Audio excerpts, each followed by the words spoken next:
दाल पतली कर दो बहू, तुम्हारे माता पिता आए हैं। इतना सुनते ही बहू ने क्या दिमाग चलाया। रात के लगभग 8:30 बज चुके थे। नेहा रसोई में रात का खाना बना रही थी और खाना लगभग बन भी चुका था। केवल दाल में तड़का लगाना ही बाकी था। वैसे भी आज उसने हल्के फुल्के दाल चावल ही बनाए थे। दोपहर में कुछ मेहमान आए थे, इसलिए पनीर और छोले दोनों की ही सब्जी बनी थी, तो रात में हल्का फुल्का ही ठीक रहता है। अभी नेहा यह सोच ही रही थी कि सास जानकी जी ने रसोई में प्रवेश किया। बहू, सुप्रिया के सास ससुर आने वाले हैं, फटाफट से खाना बना दो, कुछ बढ़िया सा बना देना। आखिर समधी आए हैं, कोई कंजूसी मत करना। ऐसा ना हो कि कल को सुप्रिया को 2 बातें सुननी पड़े। मैं ज़रा सोफ़े का कवर बदल देती हूँ। नेहा के जवाब की प्रतीक्षा किए बिना ही सास जानकी जी बाहर चली गई, क्योंकि वह जानती थी कि नेहा सब कुछ संभाल लेगी। लेकिन जानकी जी की बात सुनते ही नेहा को 1 हफ्ते पहले की घटना याद आ गई और ना चाहते हुए भी उसका मन एक बार फिर दुखी हो गया। दरअसल जानकी जी की आदत है, वह अपने रिश्तेदारों का स्वागत बहुत ही अच्छे तरीके से करती हैं, लेकिन अक्सर जब नेहा के घर से कोई भी आता है तो उन्हें उचित सम्मान नहीं देती हैं। जब भी नेहा के घर से कोई आता है तो जानकी जी अक्सर मुंह बना लेती हैं। कभी अच्छे तोहफे ना लाने का ताना देती हैं, तो कभी यह ताना देती हैं कि बेटी के घर यूँ रोज़ रोज़ नहीं आया जाता।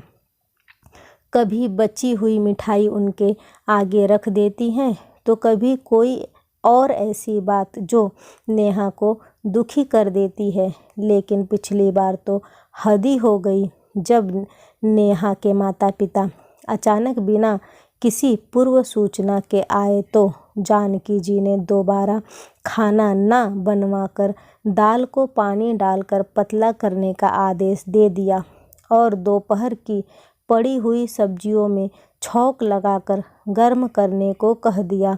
और रायते में तो वह खुद ही पानी डालकर चली गई।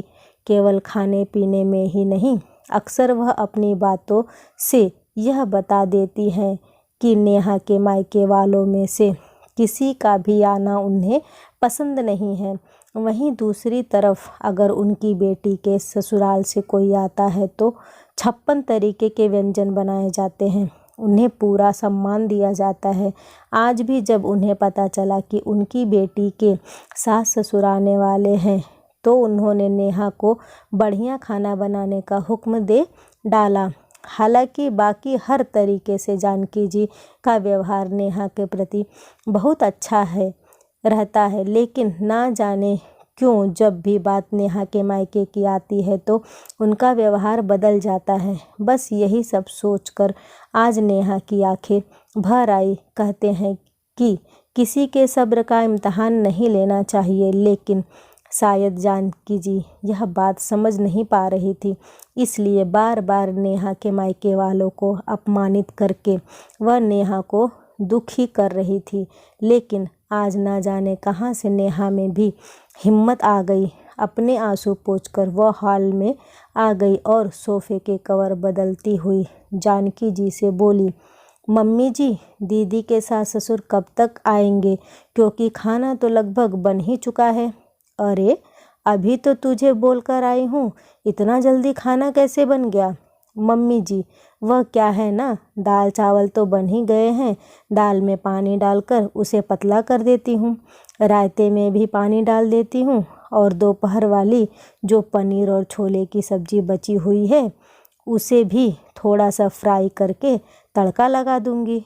और पूरियों का आटा तो दोपहर का बचा हुआ ही है, तो एक्स्ट्रा खाना बनाने की कोई ज़रूरत नहीं है। वैसे भी आप ही तो कह रही थी ना उस दिन कि समधी तो घर के ही होते हैं, वह तो अपने ही होते हैं, वह थोड़ी ना बुरा मानेंगे अगर हम उन्हें दोपहर का खाना खिला देंगे। तो अब दोबारा खाना बनाएंगे तो दोपहर का खाना वेस्ट हो जाएगा ना। याद है मम्मी जी आपको? उस दिन जब मेरे मम्मी पापा आए थे तब आपने यही कहा था, तो फिर आज भी ऐसा ही करते हैं। दीदी के सास ससुर भी तो समधी ही हैं, घर के ही हैं, अपने ही लोग हैं, वह थोड़ी ना बुरा मानेंगे। क्यों, सही कह रही हूँ ना मैं मम्मी जी? नेहा की कही हुई हर बात जानकी जी को आईना दिखा रही थी कि आज तक वह नेहा के मायके वालों के साथ कितना गलत कर रही थी। शायद इसलिए नेहा के कहने से इतना सब कुछ सुनने के बाद आज नेहा से आंखें मिलाने की उनकी हिम्मत नहीं हो रही थी।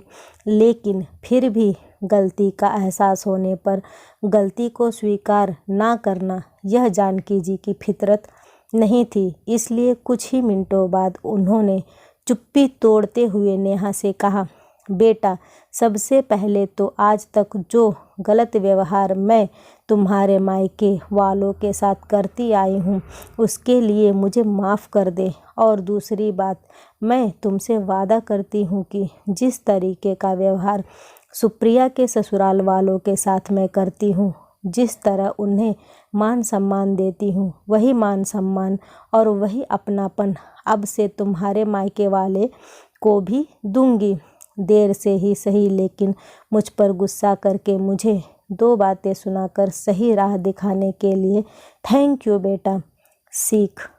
अक्सर यह देखा गया है कि लड़के वालों का व्यवहार लड़की वालों के प्रति अच्छा नहीं होता है, उन्हें उचित मान सम्मान नहीं दिया जाता है। जबकि जिस माता पिता ने आपको अपने दिल का टुकड़ा दे दिया है उनका सम्मान तो अत्यंत आवश्यक होता है। लेकिन फिर भी हमारा समाज ना जाने क्यों उनकी अवहेलना कर बैठता है और उन्हें नीचा दिखाता रहता है।